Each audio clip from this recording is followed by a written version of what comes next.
Imagine se um ministro do Supremo Tribunal Federal falasse uma coisa e poucos anos depois fizesse exatamente o oposto daquilo que ele mesmo disse. É hora de desmascarar Alexandre de Moraes. Desde até antes da Constituição do Império de 1824, o sentido usual da imunidade parlamentar processual em relação à prisão é claro: somente permitir o afastamento do parlamentar do exercício de seu mandato conferido pelo povo em uma única hipótese: prisão em flagrante delito por crime inafiançável. Pois é o que diz a Constituição. Mas esse mesmo ministro de 2017, agora, em 2025, mandou prender preventivamente uma deputada federal, sem trânsito em julgado, sem flagrante delito por crime inafiançável, sem respeitar o que diz a Constituição. Desobedeceu o que ele mesmo defendia não faz muito tempo. As imunidades parlamentares não podem realmente ser interpretadas extensivamente, mas não podem ser reduzidas, não podem ser ignoradas, não podem ser desprezadas, não podem ser interpretadas a partir de meras normas ordinárias, invertendo exatamente o que é uma garantia do Estado Democrático de Direito. Alexandre de Moraes dizia isso com convicção. Hoje, faz exatamente o contrário. A mesma imunidade que ele tratava como cláusula essencial para a democracia, ele agora ignora. Pior, ataca e viola, como se nunca tivesse sido escrito uma linha por ele a respeito disso, ou mesmo como se ele nunca tivesse dito uma palavra sobre esse assunto. Como também lembra outro importantíssimo autor norte-americano, Roscoe Pond, não há e não pode haver poder sem limites, nem mesmo o Supremo Tribunal Federal.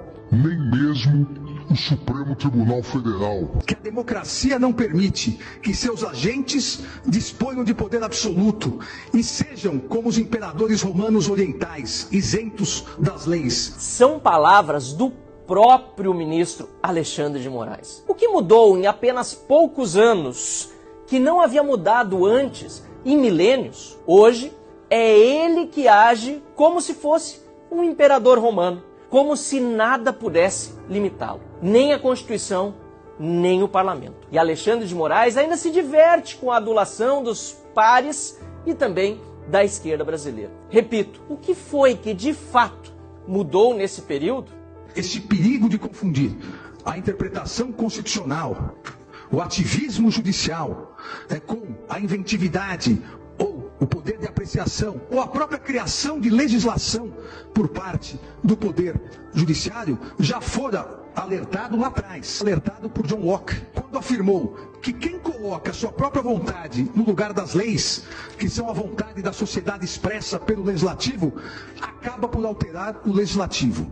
E todo aquele que introduzir novas leis sem ter sido autorizado pela escolha fundamental da sociedade e dessa maneira subverte as antigas leis, renega e derruba o poder pela qual foram elaboradas e desse modo acaba por estabelecer um novo poder legislativo. E o que Moraes e seus pares do Supremo fazem hoje? Ativismo judicial. Usurpação das funções do Poder Legislativo. Moraes e seus colegas no Supremo Tribunal Federal substituem em decisões monocráticas e colegiadas todos os dias, com a tinta de suas próprias canetas, o Congresso eleito democraticamente. Alexandre de Moraes criou a sua própria Constituição, regras, punições e censuras. Tudo por vontade própria, contra o que decidiu o Poder Legislativo. Exatamente como Locke alertou. Subvertem as leis a ponto de renegar e derrubar o Poder Legislativo, ferindo de morte a democracia representativa. O objetivo da separação de poderes não é evitar atrito, mas garantir o povo contra a autocracia, por meio de atrito inevitável, isso sim, resultante da distribuição dos poderes governamentais entre 3 departamentos, legislativo, executivo e judiciário. Atritos que costumeiramente ocorrem e por isso cada um dos 3 poderes tem as suas garantias, as suas imunidades.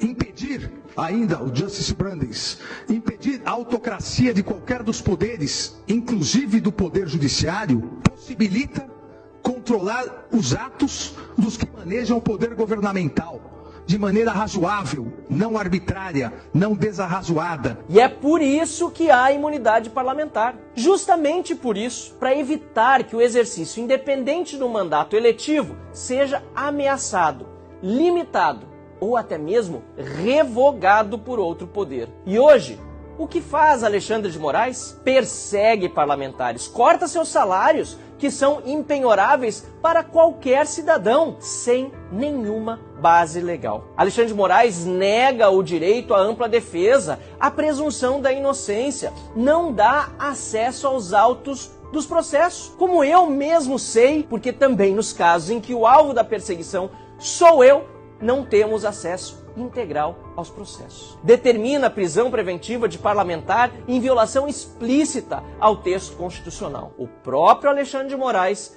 definiu em 2017 o que é abuso, o que é autocracia do Poder Judiciário, o que é ser arbitrário e desarrazoado. Agora, em 2025, ele pratica toda a violência institucional que ele mesmo definiu e que veementemente havia criticado lá em 2017. Só em 37 e 69 as imunidades parlamentares foram diminuídas, o que mostra que a diminuição de imunidades parlamentares se faz em momentos de exceção, de ditaduras, de tiranias. A fortaleza da democracia também é a fortaleza do poder legislativo. Ou seja, para o Alexandre de Moraes de 2017, o Alexandre de Moraes de 2025 é um ditador? Um tirano?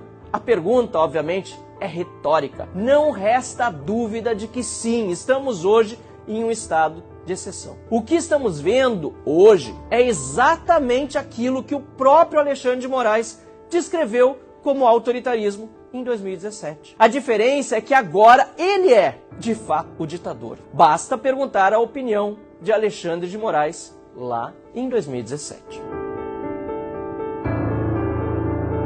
Os parlamentares, antes de condenados com trânsito em julgado após o devido processo legal, eles só podem ser afastados do seu mandato em uma hipótese: flagrante delito por crime inafiançável. E mesmo nessa hipótese, quem resolverá em 24 horas, se remetendo os autos à Câmara respectiva, é o próprio Congresso. E eu faço questão em insistir nisso. Não é uma norma isolada. A norma traz em si 400 anos agora de imunidades. Foram 400 anos de história ignorados, pisoteados. No caso de Carla Zambelli, mais uma vez Moraes ignorou a Câmara, mandou às favas o devido processo, rasgou a Constituição. E pior, com a ajuda do líder do PT na Câmara, Lindbergh Farias, e do Procurador-Geral da República, Paulo Gonet. Um colega deputado do PT atenta contra a imunidade parlamentar. E o fiscal da lei, o Procurador-Geral da República, pede a prisão ilegal, inconstitucional, de um membro do parlamento, desrespeitando a